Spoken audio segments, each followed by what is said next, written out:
The year was February 15, 2006, Wednesday morning.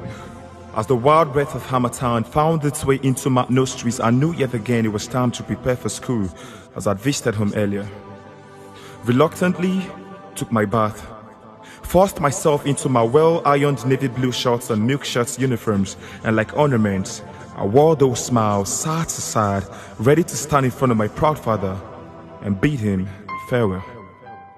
See, nothing was going to stop me as I walked majestically towards the back door of his courtyard, upright and bold like a young lion, ready to accomplish this one simple goal that I'm bent on. But suddenly, like a woman stuck in the pains of childbirth, I was interrupted by the screams of my mother. Help! I remember every one of my siblings, including our 8-month-old, running and crawling towards the tornado of her voice as the cold hands of fear gripped my entire family. Your father is gone, she said. As oceans of tears free fell from the fountains of her eyes, I knew my mission had failed. I knew I would never get the chance to say farewell. See, all I wanted was to say farewell as I left for school, but now I'm forced to say farewell as you leave this life. Dear LEAH SHARIBU, I don't know you, but one thing I do know is your family never has to go through what mine went through February 15th, 2006, as death came riding through our courtyard on a pale horse.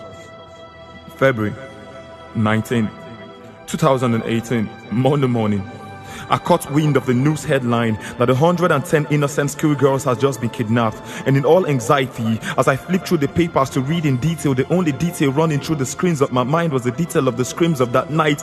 Help!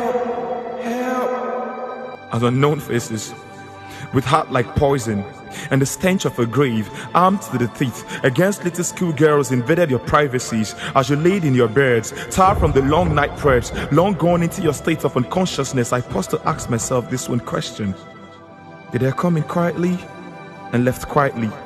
If not, how come nobody raised an alarm? Then I imagined your mother and hundreds more like her, holding this very paper right in their palms, shivering in fear as this news made headlines on their faces, praying so hard for it not to be true. But see, she prays till this day. A boy at 14 lost a father. Now her father lost a daughter who was also 14. Months later, we all make this one mistake of serving them dinner, though we know they will be unable to eat them, we still miss them. May 15, 2018. I imagined a 15-year-old enveloped in fear, stripped of freedom as she marked +1 in the hands of her abductors, somewhere in a faraway land, maybe a cave with no cakes, candlelight, not birthday songs, just terror and fierce faces threatening a life that has only just begun. Dear LEAH SHARIBU, forgive them. Forgive them for their ignorance. Forgive them for not understanding the one you believe in. Forgive them for thinking they can take away your faith by locking you far away from family, friends, and dreams. Dreams of one day becoming a doctor. It's foolishness not to know that faith is of the heart and should not be taken by force. Forgive them for lack of shame. Forgive them, for they do not know what they do. Forgive them, for yet it was for people like them that Christ died.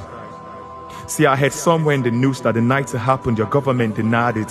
Forgive them for speaking so absent-minded. Forgive your country and leaders for their long-lasting laxity. Sometimes I wonder if love and truth were anywhere close to their hearts, would patience still be virtue if it be their sons and daughters on the other side of faith? Finally, forgive me for not putting pen to power to pen this piece earlier than this. Dear LEAH SHARIBU, permit me to say that your dark moment has brought light to many minds darkened, courage and hope to the hopeless, more healing than the doctor can ever give to the sick country in a lifetime. Though denied the right to speak, your silence have become a voice that speaks for the voiceless innocents, blood spilled constantly on the altar of politics marked in religion. Like a clock, you have the heartbeat that ticks every second, a reminder that reminds this dear country how long she's lived without her conscience. And sometimes I do wonder how we got to a place far dark as this. Have we become so unconscious that we no longer realize that all lives do matter, that being poor isn't a crime that deserves slaughter as penalty?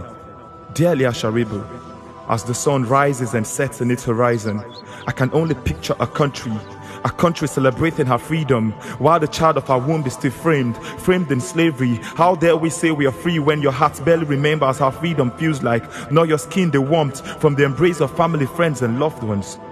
So while the flags of injustice still float us around, And this country insists on celebrating her independence. I refuse to lift the cup in chairs, for we are not yet free. I look forward to the day you'll be set free. Dear LEAH SHARIBU.